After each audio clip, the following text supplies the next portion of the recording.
नियुक्ति मामले पर रिजल्ट जारी होने के बाद से हंगामा हो रहा है। अभ्यर्थी सवाल खड़े कर रहे हैं और मेरिट लिस्ट जारी करने की मांग कर रहे हैं, लेकिन अब जीतन राम मांझी के बयान ने सियासी खलबली मचा दी है।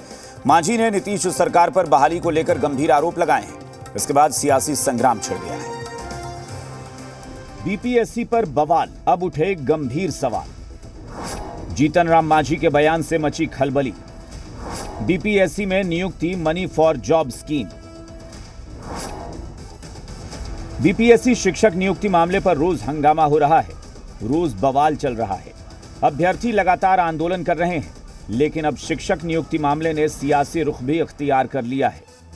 बिहार के पूर्व सीएम जीतन राम मांझी के एक बयान ने खलबली मचा दी है। मांझी ने आरोप लगाया कि आरक्षण की अनदेखी कर यह नियुक्ति रेलवे के लैंड फॉर जॉब की तर्ज पर मनी फॉर जॉब स्कीम के तहत की गई है। मांझी ने इस मामले की उच्च स्तरीय जांच की मांग की है।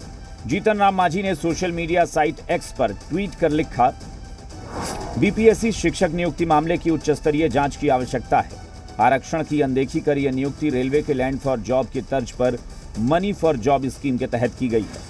पैसा दो, सरकारी नौकरी लो घोटाले की उच्च स्तरीय जांच होनी चाहिए। बिहार सरकार ने युवाओं का बेड़ा गर्क कर दिया है। जीतन राम मांझी के आरोपों को तब और बल मिला जब बीजेपी ने इसका समर्थन किया। गृह राज्य मंत्री नित्यानंद राय ने नीतीश सरकार पर निशाना साधते हुए कहा कि वर्तमान सरकार घोटाले की सरकार है और घोटालों की सरकार से बेहतर परिणाम की उम्मीद करना बेकार है। बिहार की सरकार, नीतीश जी और तेजस्वी की सरकार के संस्कार में, नियत में, नियति में, व्यवहार में, विचार में, सब में भ्रष्टाचार और घोटाला है।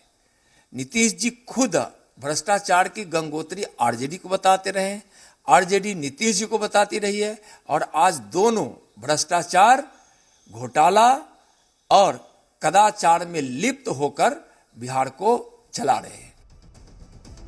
बीपीएससी शिक्षक नियुक्ति मामले पर जीतन राम मांझी ने नीतीश सरकार पर आरोप लगाए तो महागठबंधन ने भी करारा प्रहार किया। जीतन राम मांझी जी एक अदद राजनीतिक टिकट, जिसको भी सार्वजनिक रूप से बोलने का आपको नैतिक अधिकार भारतीय जनता पार्टी ने नहीं दिया है। बिहार के उन सफलतम युवाओं को, जो बिहार लोक सेवा आयोग के शिक्षक अभ्यर्थी सफलतम हुए हैं, उनकी योग्यता पर आप सवाल खड़ा कर रहे हैं। चाहे जीतन राम मांझी हो या भारतीय जनता पार्टी के लोग, नौकरी जब हम देने का कार्य शुरू किए हैं, नौजवानों को जब रोजगार और नौकरियों से हम जोड़ने का कार्य कर रहे हैं, नफरत की राजनीति से निकाल करके रोजगार परक राजनीति की ओर ले जा रहे हैं, तो इनको बेचैनी हो रही है। वहीं आरएलजेडी ने भी नीतीश सरकार को निशाने पर लिया है। आरजेडी सरकार में हो और बहाली की प्रक्रिया पूरी तरह पारदर्शी हो, यह कभी संभव नहीं हो सकता है। आरजेडी का इतिहास जो है यह बताता है। बीपीएससी के द्वारा जो रिजल्ट जारी किया गया है, निश्चित रूप से उसमें कई सारी अनियमितताएं हैं और हम लोग भी इसकी मांग कर रहे हैं कि उसकी उच्च स्तरीय जांच होनी चाहिए। बिहार में 1,70,461 पदों पर बहाली निकाली गई थी। 8 लाख से ज्यादा शिक्षक अभ्यर्थी परीक्षा में शामिल हुए थे।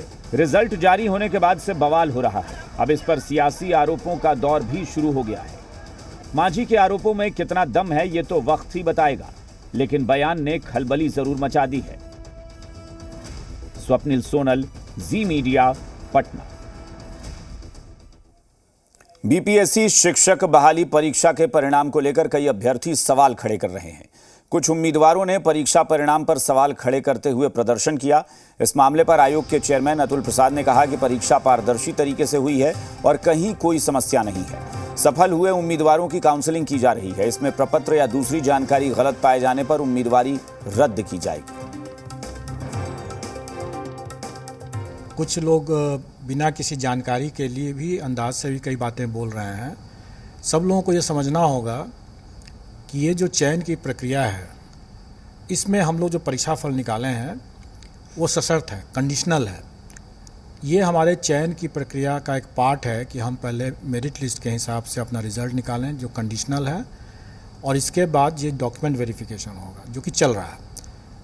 लोगों की यह शिकायत जैसे सुनने में आ रही है कि बहुत से फर्जी भी इसमें सम्मिलित हो गए हैं, तो इसी को तो बाहर करने के लिए डीवी चल रहा है।